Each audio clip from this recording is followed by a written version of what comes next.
First thing is, let's be very careful about overgeneralizing what is Canadian multiculturalism policy when you've got quite significant regional variations in that whole idea, particularly between Quebec and the rest of the country, but there's also regional variations across the country. Within most of Canada, and sort of the core of Canadian policy on multiculturalism, there's been a creative tension between the right to belong and the right to be different. And as long as we kind of move within that tension rather than go to either extreme on that tension, I think we're ending up in a better place. Where we're giving people the opportunity to belong to what Canadian society is. And then on the other hand, we're giving people the right to be distinct. And I think that's very important. People need to feel comfortable that they can be themselves before they can really participate in a larger enterprise of a society. And multiculturalism kind of offers that. On one level, that seems contradictory, but on another level, that tension kind of works.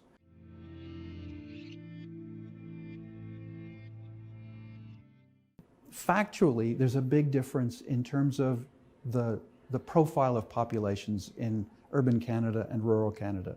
So, or metropolitan Canada and not metropolitan Canada, maybe is a better way of putting it. And before I answer that point, one other kind of interesting contextual thing is those differences are huge in other countries. So, for example, if you look at Brexit, if you look at referenda in the Swiss Federation, if you look at support for Donald Trump, generally speaking, what happens is in the least multicultural areas, you have the most skepticism about multiculturalism. In Canada, I find those differences aren't as profound as they are in other countries. And I think what's happened in Canada is there's a more pervasive discourse on the need for immigration to resolve demographic issues.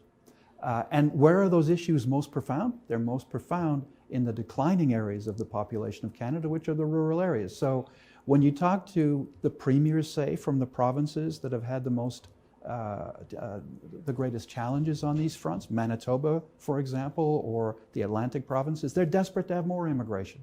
So it's a different inflection in the Canadian political situation than we see in those other countries.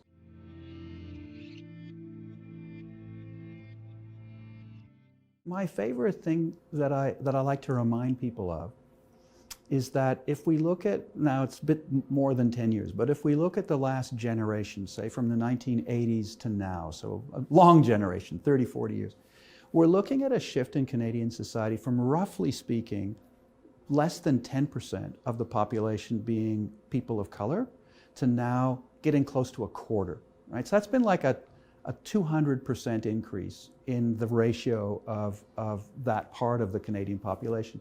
And what's it led to? How many race riots have we had in Canada? What's been the level of political mobilization against this? It's actually very small.